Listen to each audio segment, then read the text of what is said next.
నెల్లూరు దగ్గరలోని కొత్తూరులో 371 ఎకరాల ఇనాం భూమి ఉంది.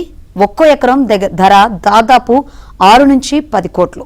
మొత్తం ఈ భూమి కనీస విలువ 2000 కోట్లకు పైనే. త్వరలో అక్కడి నుంచే ఔటర్ రింగ్ రోడ్డు కూడా వెళ్తుందని చెబుతున్నారు. గత జగన్ ప్రభుత్వంలో సలహాదారుగా పనిచేసిన ఒక ఆయన మరోసారి ఈ భూమిపై కన్నేశారు. ఆ భూమిని ప్రైవేటుగా చూపించి పట్టాలు ఇప్పించే దొంగ పనికి ఆయన తెర వెనుక మంత్రాంగం నడుపుతున్నారు. ఇందుకు ఓ ప్రజాప్రతినిధి, ఓ అధికారి సహకరిస్తున్నారు.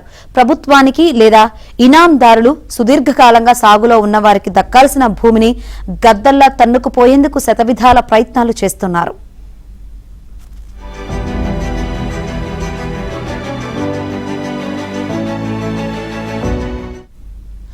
ఎప్పుడో బ్రిటిష్ కాలం నాటి ఇనాం ఫెయిర్ అడంగల్ ప్రకారం నెల్లూరు బీచ్ 1లోని కొత్తూరులో 371 ఎకరాల ఇనాం భూమి ఉంది. ఇది వ్యక్తిగత ఇనాం. రికార్డుల్లో 2 ఇనాందారుల పేరిట ఆ భూమి పట్టాగా ఉంది.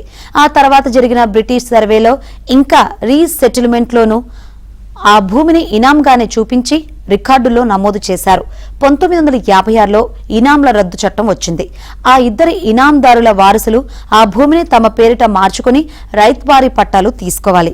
కానీ ఆనాడున్న పరిస్థితుల్లో అది జరగలేదు. అయితే ఆ భూమిని కొన్నట్లుగా కొందరు డాక్యుమెంట్లు చూపించి పట్టాలు పొందారు. ఇదంతా గతం. 2008లో ఓ వ్యక్తి నెల్లూరు జేసీకి ఇచ్చిన ఓ ఫిర్యాదు ఆధారంగా ఆ భూమిపై పొందిన పట్టాలపై విచారణ జరిగింది.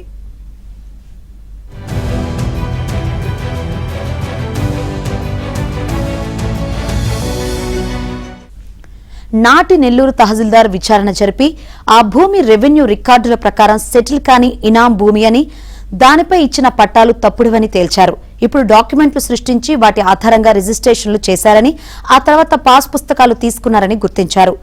వాటిని రద్దు చేయాలని 2010లో తహసీల్దార్ నివేదిక ఇచ్చారు. దీని ఆధారంగా ఆ భూమిపై ఇచ్చిన పట్టాలను నెల్లూరు ఆర్డీఓ 2011లో రద్దు చేశారు.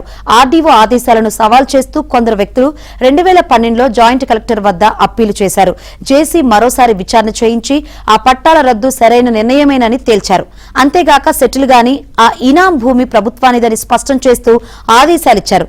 తహసీల్దార్ నివేదిక ఆధారంగా ఆర్డీఓ ఇచ్చిన ఆదేశాలు సరైనవేనని జేసీ 2012లోనే ఉత్తర్వులిచ్చారు.